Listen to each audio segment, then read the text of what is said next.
함께 주님 찬양하겠습니다. 찬송가 484장으로 우리 주님께 찬양합니다.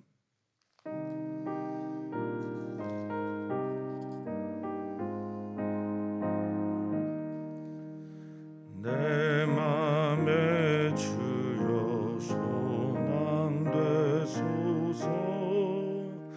주 없이 모든 일 헛되어라. 밤에나 낮에나 주님 생각,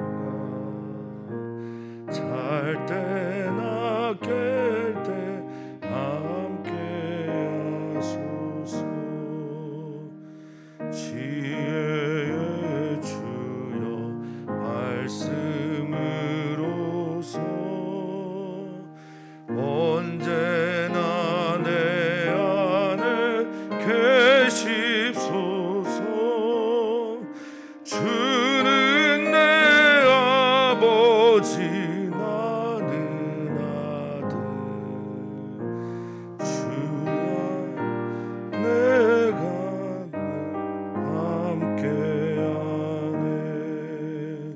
세상의 영광 난 보여도 언제나 주님은 나의 기업.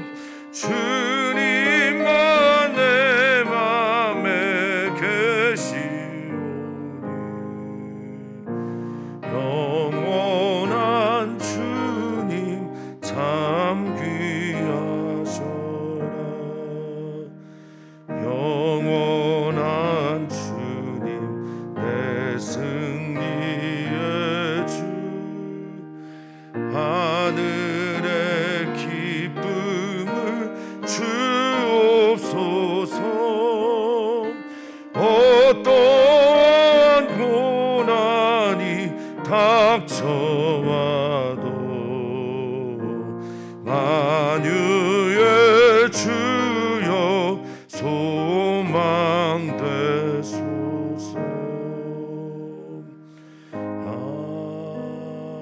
아멘.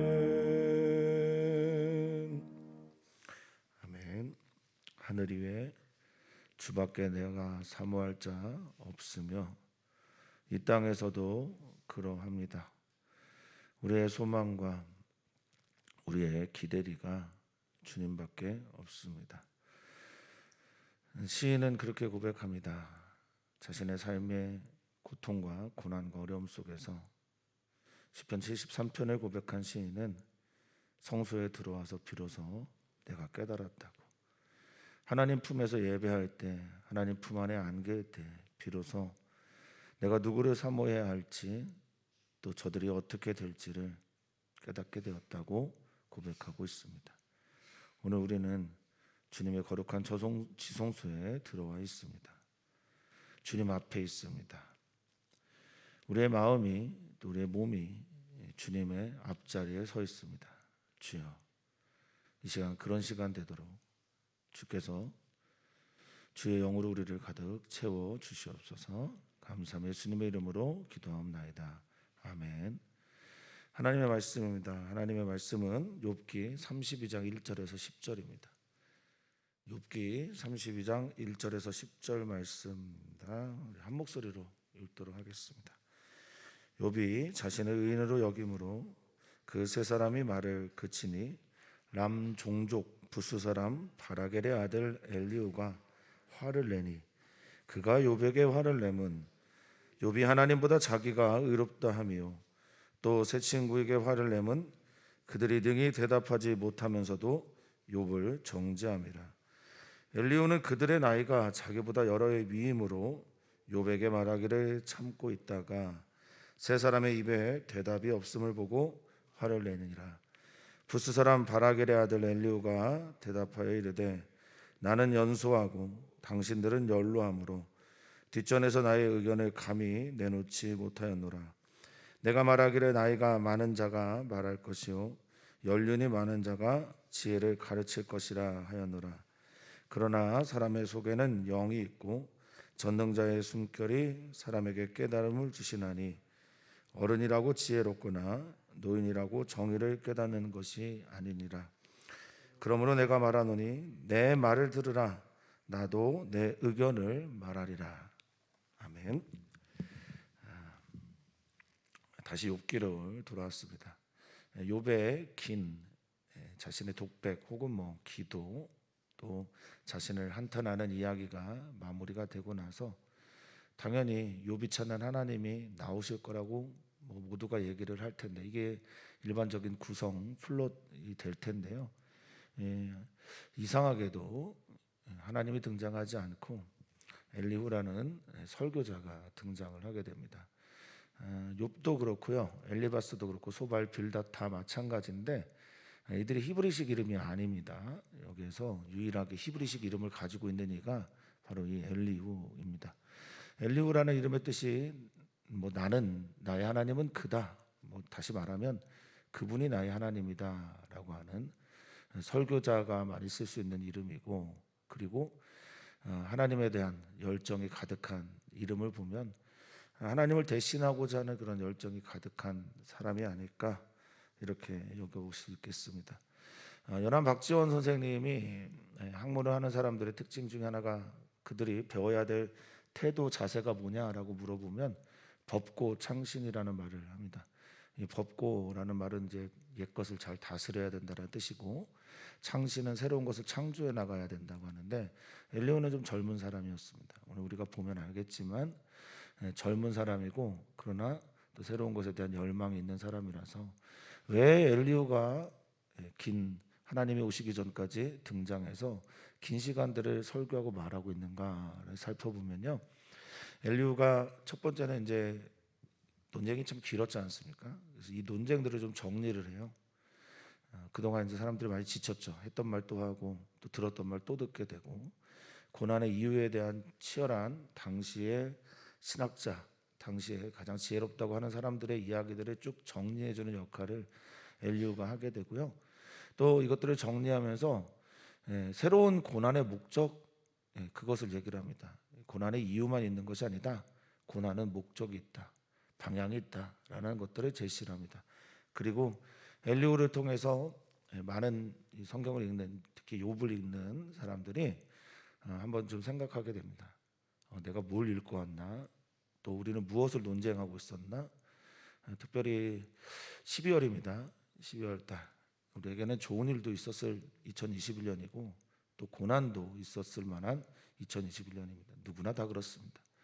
하나님께서 주시는 말씀들을 좀 묵상하면서 욥기를 통해서 하나님께서 내게 주신 일들을 다시 한번 생각하고 떠올리면서 하나님께서 원하시는 게 뭘까 돌아보는 12월 달 되시기를 주의 이름으로 축복합니다.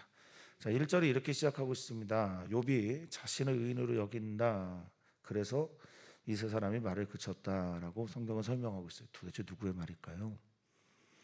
엘리후의 말일까요? 아니면 욥기라는 성경의 저자가 쓴 말일까요? 하나님이 하신 말씀일까요? 누가 한 말인지 모르겠는데 마치 3인칭 전지적 작가 시점으로 어떤 전지적 작가가 이 글을 넣은 것처럼 엘리후가 그렇게 생각을 한 건지, 아니면 누가 이것을 정리한 건지 모르겠지만 이렇게 정리를 하고 있습니다. 욥이 자신을 의인으로 여기다. 의인으로 여기다라고 하는 이 말에는 이런 단어가 들어가 있습니다. 히브리어로 아인이라는 단어가 들어가 있는데 이게 눈입니다. 눈. 욥이 자신을 바라볼 때 자신의 눈으로 바라보니 자기가 의인인 거예요. 우리는 다 그렇게 삽니다. 우리는 다 하나님께서 주신 말씀에 빗대어 살기도 하지만 자기가 자신을 바라보는 눈에 갇혀서 살기도 하거든요. 자기 자신이 자기를 바라보는 그 눈에 갇혀 있는 사람들은 다른 사람이 다 행복하다고 해도 불행하다고 말할 때가 있어요. 다른 사람들이 다 자신이 잘못했다고 말해도 자신이 옳다고 그렇게 생각하는 사람도 있습니다. 자신의 눈이 주님의 눈으로 바뀌는 게 믿음입니다. 바라보지 못하는 것들, 기대하지 못하는 상황에서도 하나님의 눈으로 나를 바라보면서 기대하는 게 믿음이라면, 그래서 히브리서 기자는 이렇게 말한 겁니다. 믿음은 바라는 것들의 실상이요, 볼 수 없는데 내가 보지 못하는데 자기 안에서 증거가 되는 거죠. 그래서 믿음의 사람들은 눈이 바뀐 사람들입니다. 왜 성경에 특별히 복음서에 눈 뜨는 기사들이 계속 기록되어 있을까? 다름 아닌 예수님에 대해서 예전에 보지 못했던 사람들, 알지 못했던 사람들, 깨닫지도 못했던 사람들, 고백도 하지 못했던 사람들이 눈이 떠지게 되므로 그분이 누군지를 비로소 알게 되었다는 거죠. 이 표현은 욥이 자신의 눈 안에 갇혀 있다, 자신이 자신을 바라볼 때 의인으로 여기고 있다, 이렇게 보시면 되겠습니다. 이 의인이다라고 하는 짜디크라는 말은 성경에 굉장히 중요한 주제죠. 정의와 공의에서 공이라는 단어, 째다까라고 하는 그 단어의 형용사 형태를 말합니다. 때로는 의인이란 말도 되고요. 공의롭다, 정의롭다, 옳다, 이런 말인데요. 이 공의는 대체로 하나님으로부터 확증이 된 그런 사람들을 의인이라고 하고, 또 하나님에 대한 표현을 할 때도 이 말을 많이 쓰기도 합니다. 어떤 뜻으로 많이 쓰이냐? 가장 약한 자, 가장 불쌍한 자들이 하나님의 사랑을 느낄 때 그것을 공의, 째다까라는 말을 쓰곤 하거든요. 자신을 의인으로 여겼다라는 말, 하나님 앞에서 자신이 죄가 없다, 잘못한 게 없다라고 여기게 되었다라고 말합니다. 이것이 논쟁이 더 이상 진행되지 않게 되는 결과다라고 말하고 있는 겁니다. 그래서 세 사람이 말을 그쳤는데요. 이 그치다라는 말이 안식하다, 안식일, 이때 쓰는 그 단어입니다. 샤바트라는 말이거든요. 멈추니까, 그치니까 그 비로소 쉼이 오게 되는 거죠. 우리에게 주어진 이제 안식, 우리는 주일을 안식일처럼 그렇게 여기고 있는데, 이 안식의 시간들을 지켜야 되는 가장 큰 것 중에 하나가 노동의 멈춤이고요, 자신을 혼란스럽게 하는 것들을 멈추는 거고요. 그래서 멈춰서 무엇을 해야 되냐면 하나님을 기다려야 됩니다. 하나님을 생각해야 합니다. 멈춘다라는 것은 계속해서 내 머릿속의 생각들을 만들어가는 그런 멈춤이 아니고요, 기다리는 그런 의미로 멈춤입니다. 사랑하는 성도님들에게 안식이 찾아올 때가 언제입니까? 뭔가 멈춰질 때죠. 끊어질 때고 쉬게 될 때잖아요. 그런데 멈추면 반드시 해야 될 것 중에 하나가 채움입니다. 주님으로 채워질 때 우리는 안식이 찾아와요. 그래서 이 멈추다, 그치다, 샤바트라는 단어 뒤에 우리는 하나님이 왔으면 좋겠다, 하나님이 대답했으면 좋겠다, 이게 욥과 세 친구들의 생각일 텐데 뜬금없이 엘리후가 등장합니다. 엘리후에 대한 소개를 2절에서 하는데요. 이 사람이 람족이라고 합니다. 람은 히브리어 룸에서 온 단어인데 높다, 높아지다. 그리고 부스 사람, 이 람종족은 헤스론의 아들이에요. 유다 지파 헤스론의 아들의 이름이 람입니다. 그리고 이 부스는 아브라함의 조카의 이름이 부스예요. 근데 경멸이라는 뜻을 가지고 있어요. 높다, 경멸하다. 하여튼 그 지파, 그 사람, 그 종족의 사람, 바라겔의 아들, 하나님께서 나를 축복하다, 하나님께서 축복하소서라는 뜻을 가지고 있는 바라겔이라는 이름의 뜻을 가지고 있는 아버지를 둔 아들 엘리후, 이렇게 설명하고 있습니다. 근데 히브리식에서는요, 이렇게 누구의 아들, 어떤 종족, 뭐 어떤 사람, 이렇게 얘기를 하면서 수식하는 사람은 유력인이라는 뜻입니다. 유력자라는 말이에요. 그냥 이름만 말하는 경우보다는 누구의 아들 이렇게 말할 때는 이 사람이 유력자다라고 이해를 하시면 더 좋습니다. 그러니까 유력한 사람이라는 거죠. 엘리후는 여기서 화를 내는 사람으로 등장합니다. 화가 많아요.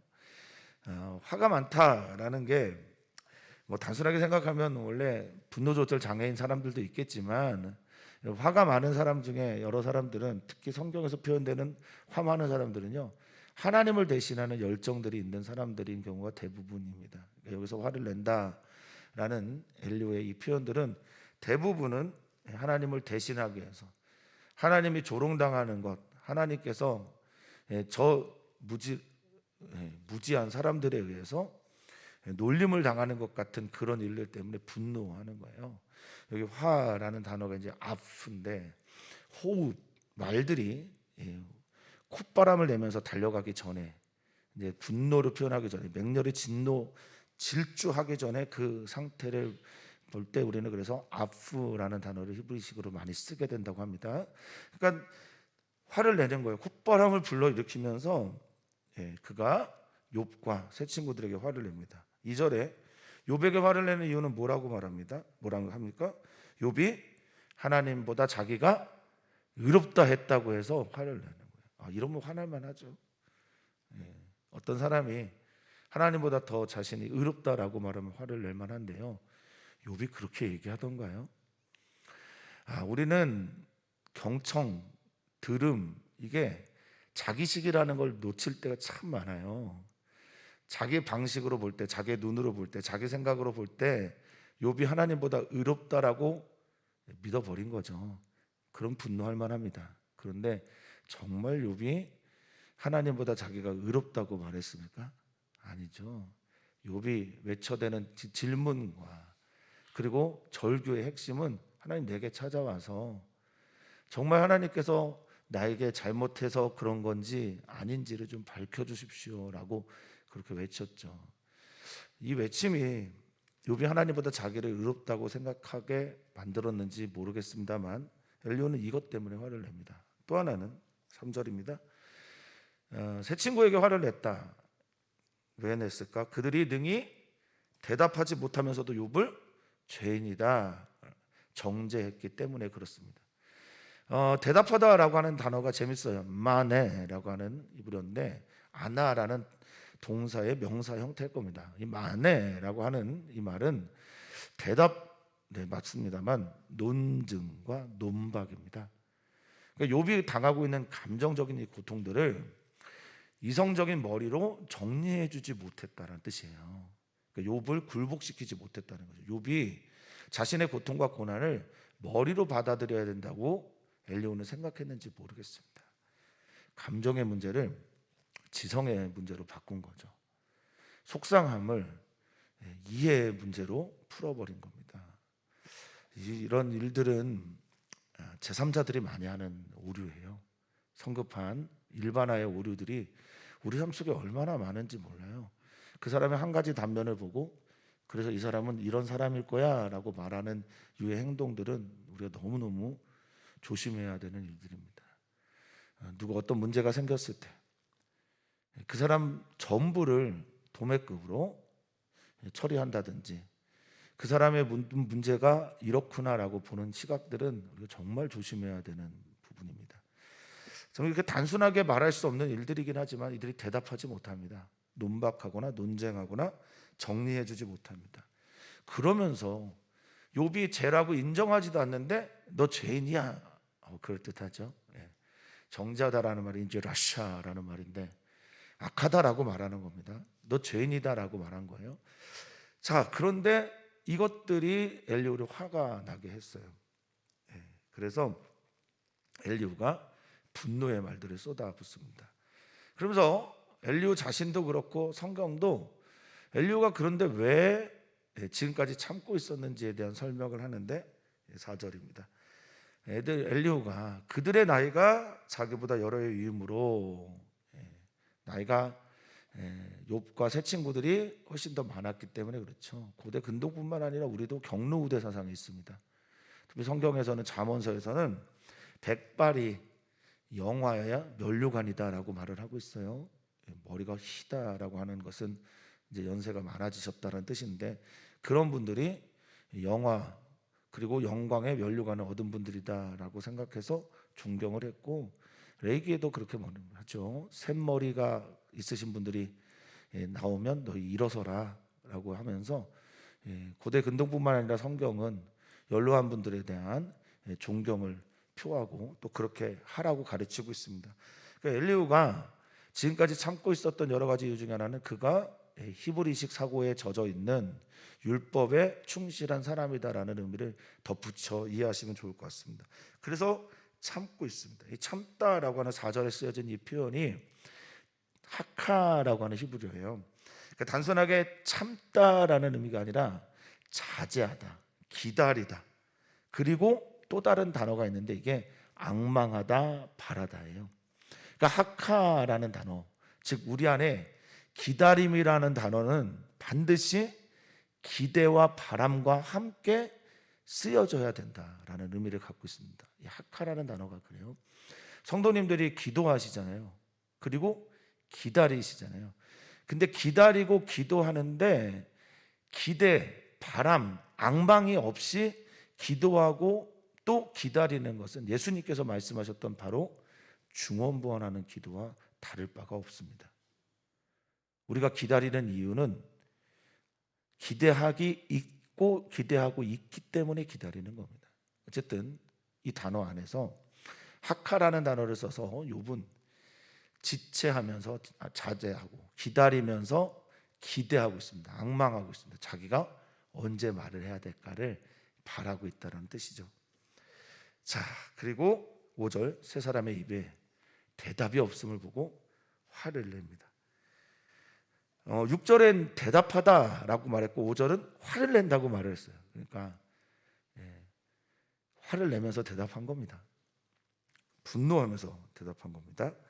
부스 사람 바라겔 아들 엘리후가, 유력자가 입을 열어 말합니다. 자, 이렇게 대답합니다. 나는 연소합니다. 그리고 당신들은 연로합니다. 6절과 7절 보면 겸손한 듯해요. 나는 나이가 어리다라는 이 표현에서 이 수하다, 작다, 적다라는 표현이 차이르라고 하는 히브리인데, 이게 그냥 작습니다, 어립니다 이런 표현이 아니라 미약하다, 미천합니다, 부족합니다 이런 의미를 같이 담고 있거든요. 내가 나이가 어린 것뿐만이 아니라 나이가 어리기 때문에 오는 그 결과물들, 미련하고 미천하고 부족합니다. 그래서 때로는 이 차이르라는 단어가 막둥이, 막내 아들 이런 표현도 쓰곤 합니다. 그러니까 나는 연소합니다. 그리고 당신들은 연로합니다. 야슈스라고 하는 이 단어는 지혜가 있습니다, 어르신들입니다, 연로합니다 이런 의미입니다. 그래서 내가 뒷전에서 내 의견을 감히 내놓지 못하고 있었습니다 라고 말을 시작해요. 겸손의 표현인데 5절에 뭐라고 말을 했죠? 화를 내고 있다라고 말하고 있습니다. 분노하고 분노 가운데 대답하는데 겸손의 표현한다. 이런 형용 모순이 어디 있어요? 성경은 정확하게 엘리후 마음 상태를 간파한 거죠. 우리가 그럴 때가 있죠. 속에선 부글부글한데 겉으로는 가면을 쓰고 겸손을 가장할 때가 많죠. 이러지 않은 정직한 사람들이 오히려 더 신앙생활을 할 때 은혜 받을 경우가 많은 듯합니다.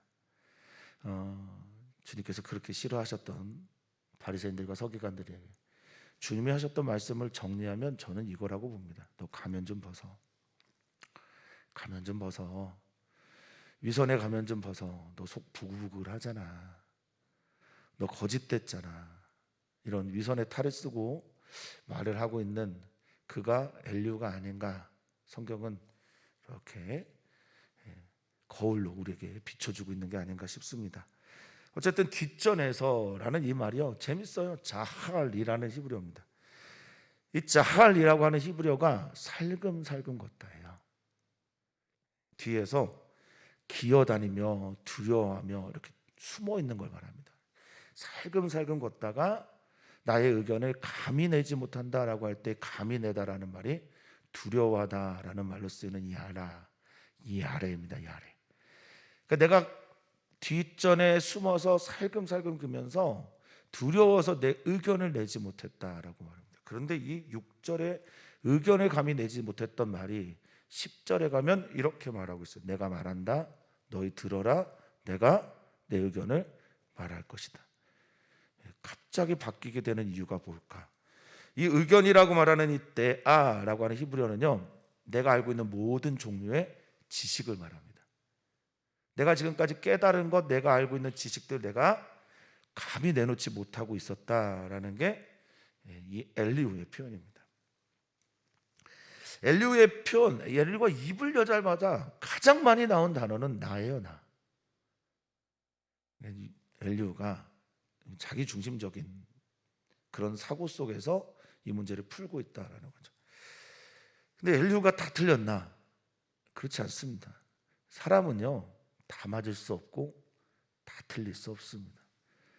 사람은요, 모든 것을 다 알 수도 없고 모든 것을 다 이해할 수도 없습니다.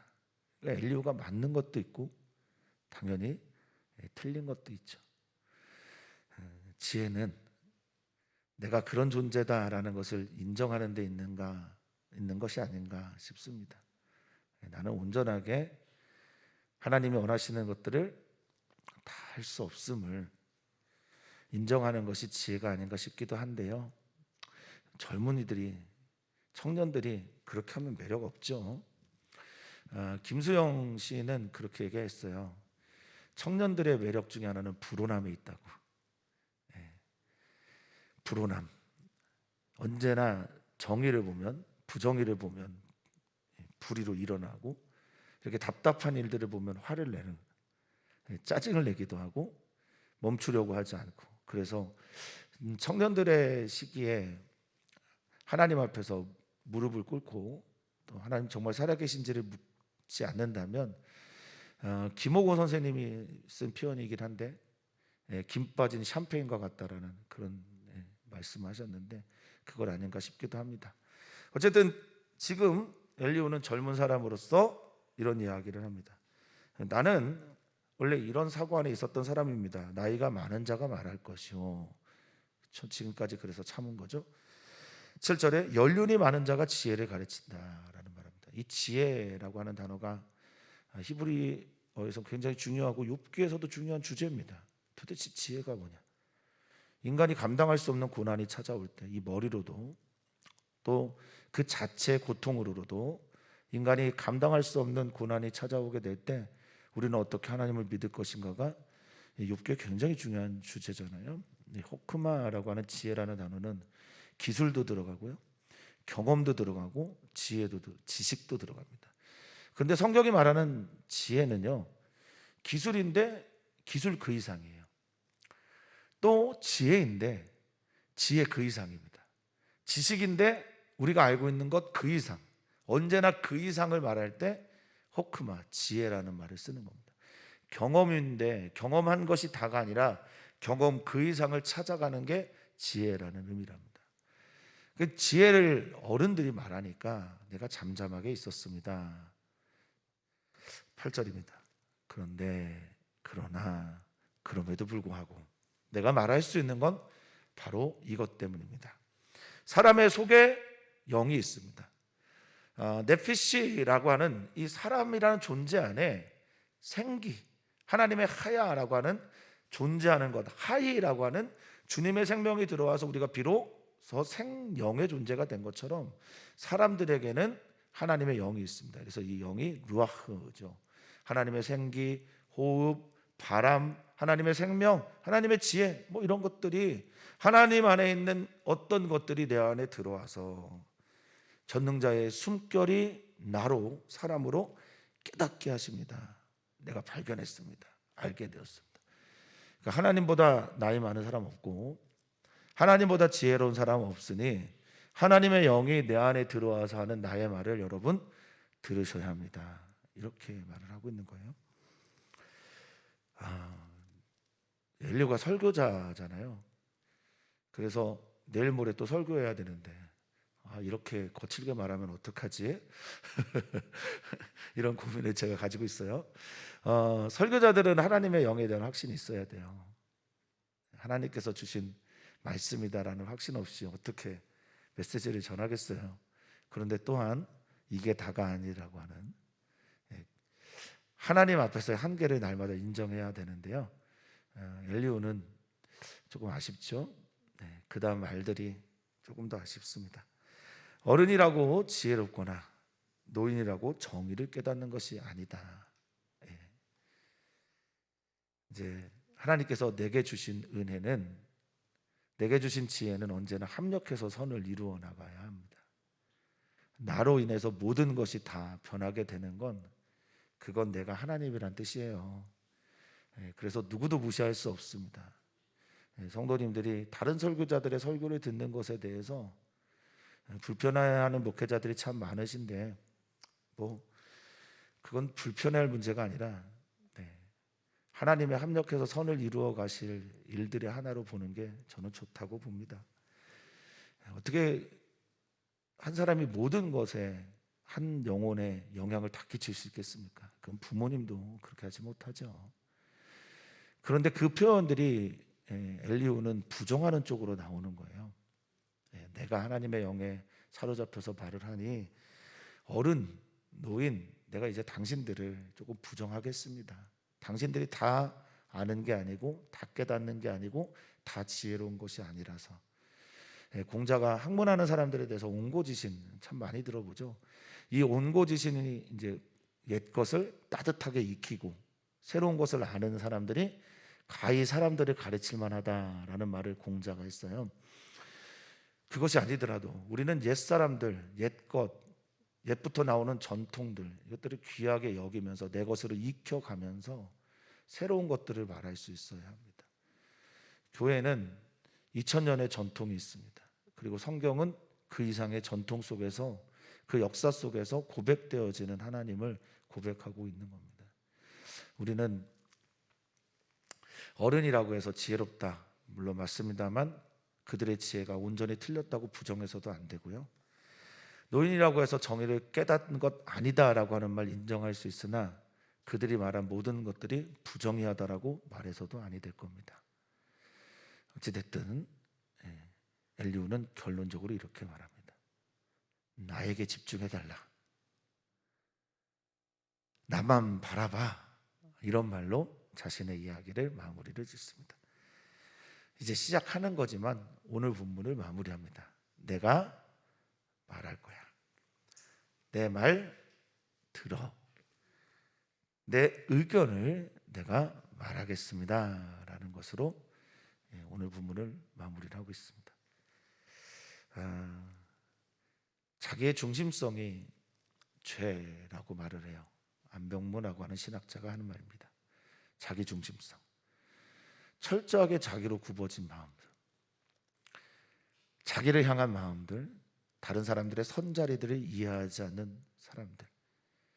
말의 표현은 기표에서는 당신들 연로해서 당신들에게 지혜가 있는 것 같아서 내가 뒷전에서 머물러 가만히 있었습니다.